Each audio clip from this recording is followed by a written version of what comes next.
इसी प्रकार अन्य प्रसंगों को श्रवण करने के लिए महाराज श्री के एकमात्र अधिकृत ऑफिशियल यूट्यूब चैनल को सब्सक्राइब करके बेल आइकन को अवश्य दबा दें।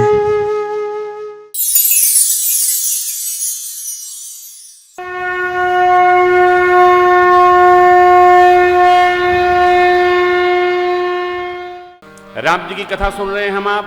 श्री सीताराम जी युवावस्था का 14 वर्ष राज सत्ता छोड़कर और वन में वास करना सरल नहीं, लेकिन सिद्धांत कहता है युवावस्था में, कलयुग में, इस युग में जो 12 साल सब सुखों का त्याग करके तप में रहता है, उसी का 14वें वर्ष में राज्याभिषेक महोत्सव होता है।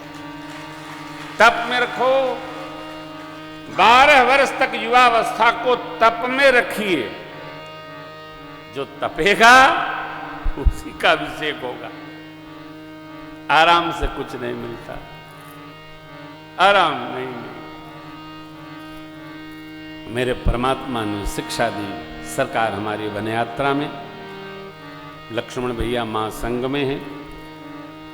भगवान केवट जी के यहाँ पहुंचे, केवट से नाव मंगाकर सरकार पार उतरे हैं। भरद्वाज जी से भेंट हुई, रात्रि विश्राम किए, महर्षि वाल्मीकि जी से मिले, तापस प्रसंग को वंदन करते हैं। महर्षि जी के बताए अनुसार मेरे परमात्मा चित्रकूट के दिव्य प्रांगण में वास किए। अब जब चित्रकूट में भगवान का मन रमा रमे, वो राम मन देवन जाना, चले सहित सुर थपति प्रधाना। थपति मने विश्वकर्मा। विश्वकर्मा जी को लेकर देवता लोग आए और भगवान माँ भगवती सीता मैया के रहने के लिए सुंदर कुटिया बनाए, और लक्ष्मण जी को लक्ष्मण पहाड़ी पर रहने के लिए कुटिया बना दी।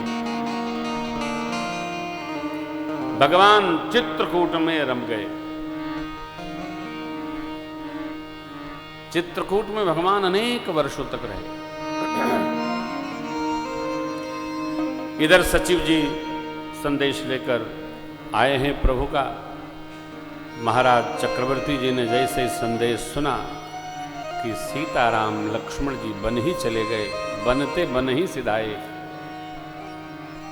तो परमात्मा के स्मरण भाव में उपस्थित होकर चक्रवर्ती जी ने राम राम कहि राम कहि राम राम कहि राम, तनु परिहरि रघुबर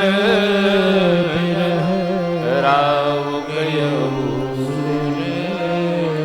जियन मरन फल दशरथ पावा, अनेकमल जस जियत राम विधु बदनु निहार, राम विरह करि मरनु समान।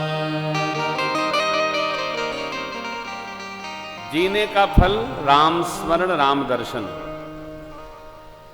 जाने का फल राम स्मरण। जीवन मरण फल, जीने का फल राम दर्शन। भैया करते रहा करिए। देखो, संग में रहकर असंग रहा जाए, ये भक्ति है। संग में रहकर असंग रहिए। लोग क्या कहते हैं, लोग क्या करते हैं, इसका चिंतन न करो। आप तो संग में रह के असंग रहो। संसार चलता रहेगा। भाई भाई हैं, पति पत्नी हैं, बेटा बेटी हैं, दोस्त दोस्त हैं, मित्र मित्र हैं, राजा प्रजा हैं। साथ में भी रहकर, और जो अकेला रहने में सक्षम है वो भक्त है, क्योंकि उसके साथ परमात्मा है। इसका अभ्यास करिए। संग में रहकर असंग रहा जाए, और जब असंग रहें तो भगवान के संग रहें। भीड़ में न रहें। भगत भीड़ में नहीं रहता है, भगत भीड़ में भी अकेला रहता है। भीड़ तो लगी है समाज की। मनुष्य जो योग्य है, श्रेष्ठ है, सक्षम है, विवेकी है, भीड़ का हिस्सा नहीं बनता है, वो भक्ति का हिस्सा बनता है, वो भगवान का हिस्सा बनता है। भीड़ तो लगी रहेगी।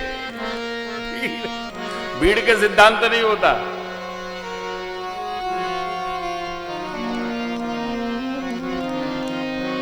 अभी तो राजन जी की कथाओं में काफी भीड़ होने लगी। पहले इनको मैं समझाता था कि बेटा 20,000 लोग भी बैठे हों तो समझना इसमें कोई अपना नहीं है, केवल राम कथा आपकी अपनी है। ये भगत लोग कथा के हैं, कथा सुनेंगे और चले जाएंगे। इसमें जो अपना होगा वो आपको ढूंढ लेगा, वो कथा के बाद में मिलेगा। जब ये जब आते हैं तो कहते हैं हाँ सरकार कथा कराया कोई और मिल गया कोई। अलग मिलते हैं लोग। संग में भी असंग रह करके रहना किसी किसी को आता हो। भीड़ तो बहुत लगी है, भीड़ के सिद्धांत नहीं होता, भक्त का सिद्धांत होता है। क्यों? वो भगवान का होता है, वो अपना नहीं होता। नारद जी ने जयंत को भेजा ना, 2 बात कहना, निजकृत कर्म जनित फल पायूं, अब प्रभु पाहि शरण तकी आयूं। जो शरण में आता है उसका वो त्याग नहीं करते। बस भीड़ नहीं, असंख्य रहो, आनंद में रहो। चक्रवर्ती महाराज का महाप्रयाण हो गया, भरत जी का आगमन हुआ, दशगात्र आदि संपन्न हुआ, सरजू तट पर चिता बनाई गई, दशगात्र हुआ, त्रयोदशाह और चतुर्दश दिवस श्रद्धांजलि सभा का आयोजन हुआ। गुरुदेव भगवान वशिष्ठ जी वचनानुसार भरत जी को राज तिलक कराना चाहते हैं, लेकिन भरत जी तो क्या कहना, राजा राम। राजा कौन? राम। जीवन में एक बात का सदैव स्मरण रखा जाए, जो पद हमारा नहीं है उसमें अन्यथा अनाधिकृत अधिकार कदापि नहीं करना चाहिए। इसका परिणाम बहुत बुरा होता है। जो हमारा है वो हमारा है। यदि हमारे नाम की कुर्सी नहीं है तो उस कुर्सी पर बैठना भी नहीं चाहिए। कारण बैठना बुरा नहीं है, जिसकी कुर्सी है वो जब आ जाए तब जो होगा वो बुरा है। क्योंकि जो आएगा वो आपके सामने खड़ा हो जाएगा, भाई साहब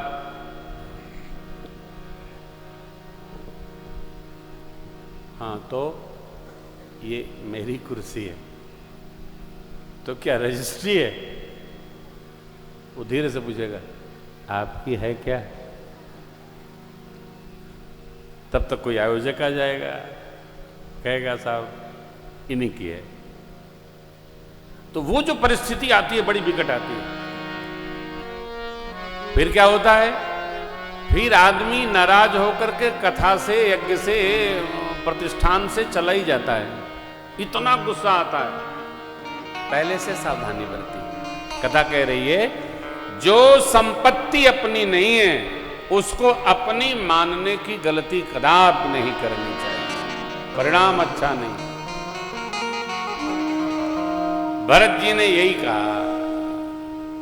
प्रातस्मरणीय पूज्य पिताजी ने राज हमारे लिए संकल्पित किया था, भैया जी के लिए, तो भैया जी के लिए। तो जब संकल्पित भैया के लिए था तो मेरी मां ने मेरे लिए अनाधिकृत मांग की, अब पूरी हुई नहीं दी ब्रह्मा जी ने। अस्तु, ये उचित नहीं है। प्रातः काल आज्ञा हो तो हम लोग वन चलेंगे, गुरुदेव भगवान प्रभु का वहीं अभिषेक करेंगे, फिर जो राम जी आज्ञा करेंगे हम उसका पालन करेंगे। ये धर्म सिद्धांत है। जो हमारा नहीं है वो हमारा नहीं। अनाधिकृत अधिकार कदापि नहीं करना चाहिए। कानपुर का स्वभाव है कैसा? भाई कोई हो तो क्षमा करिएगा, अपना घर नहीं बनाएंगे, किराए पर ले लेंगे और 4 साल रहने के बाद किराया कचहरी में जमा करेंगे। कहा भैया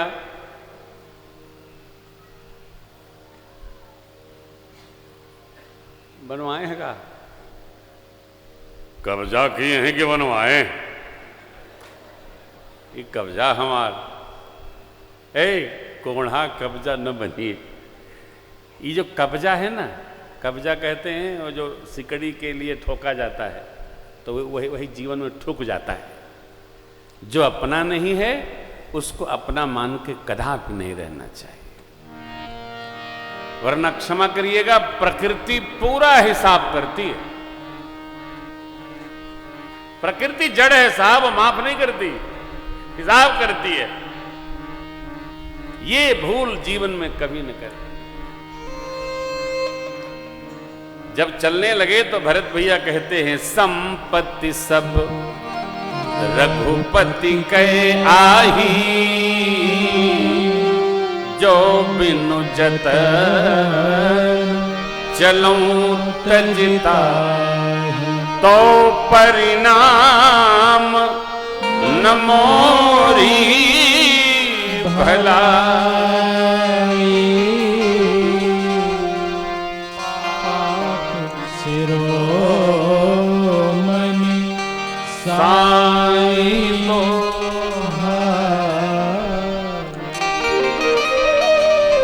ये पाप होगा, हम पापियों के सिरमौर हो जाएंगे। सौगंध है अपने स्वामी की, ऐसा नहीं करेंगे हम। संपत्ति सब रघुपति के। पूज्य पिताजी ने संकल्प भैया के लिए किया था। ये भरत चरित्र है। कथा केवल सुनने की गाने की नहीं है, ये रहने की है। ये राम जी का चरित्र तो रहा नहीं जा सकता है, परंतु भैया भरत का चरित्र रहा जा सकता है, क्योंकि मेरे परमात्मा श्री राम के चरित्र में जो तप और त्याग है वो मनुष्य के बस का नहीं, बहुत कठोर है। परंतु भरत जी का जो समर्पण है इसको हम जी सकते हैं और जीना चाहिए। जितना जी सकते हैं जीना चाहिए। हम अपने ज्येष्ठ के साथ श्रेष्ठत्व का वर्णन कर सकते हैं।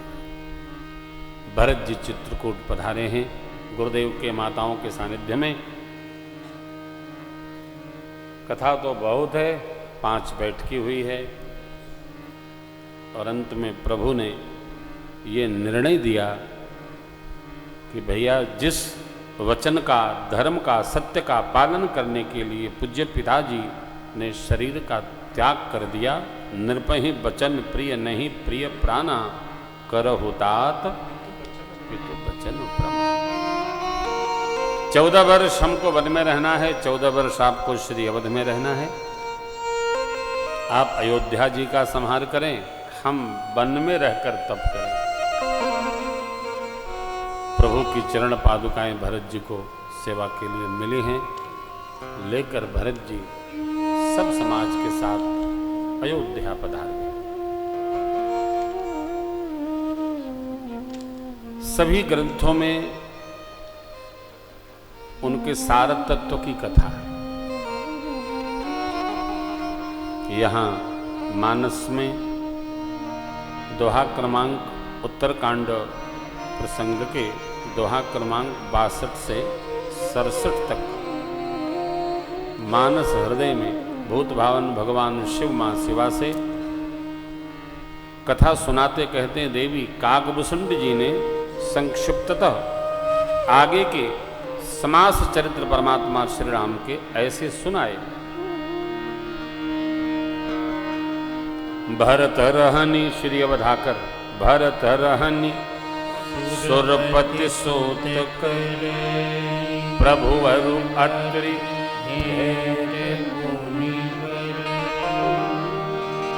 भरत जी जैसे अयोध्या आकर के रहने लगे, नित्य प्रभु पांवरी पूजते हैं। पांवरी बोले तो पादुका, आज्ञा लेते हैं और भगवान श्री सीताराम के मधुर नाम का जप करके नंदी ग्राम में पर्णकुटी बनाकर हाथ ऊपर धरा खोदकर कुशा की साथरी बिछाकर भरत जी भगवान के निमित्त भजन करते। शतनु जी को माताओं की सेवा समर्पित करानी है। शतनु जी माता लोगों की सेवा में लगे हैं। गुरुदेव भगवान जैसा प्रकाश देते हैं भरत जी उसका अनुपालन करते हैं।